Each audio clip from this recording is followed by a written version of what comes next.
ọ̀dọ́mọbìnrin òṣèré tíátà tíràwọ̀ ẹ̀ ṣẹ̀ṣẹ̀ ń dìde bọ̀ ni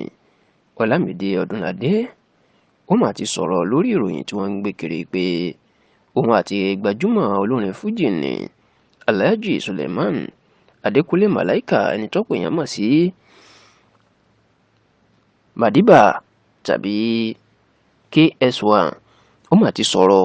lórí ìfẹ́ kọ̀ọ̀kan tó ló wà láàrin àwọn méjèèjì tí Ọlámídé Ọdúnládé sì jẹ́ kó di mọ̀ pé bí bàbá ni Màláíkà ṣe mú òun o kò sí nǹkan kan tó pa wọ́n pọ̀ àti pé Màláíkà ò fi ọjọ́ kan báyìí kò fi ṣí òun ní pátáwò rí. Lójijì ni ìròyìn náà mà jáde tí wọ́n ní Ọlámídé Ọdúnládé àti Màláíkà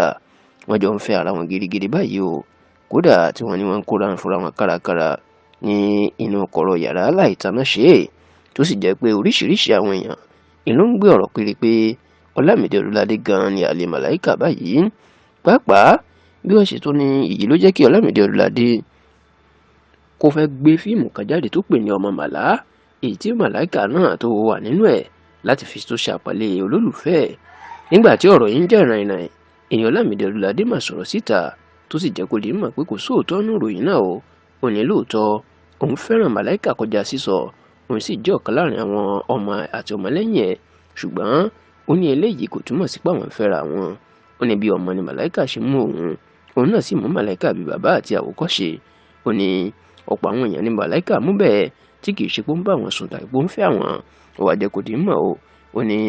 fíìmù Ọmọ Màlá tóun ṣe tó bá orúkọ Màláíkà mu,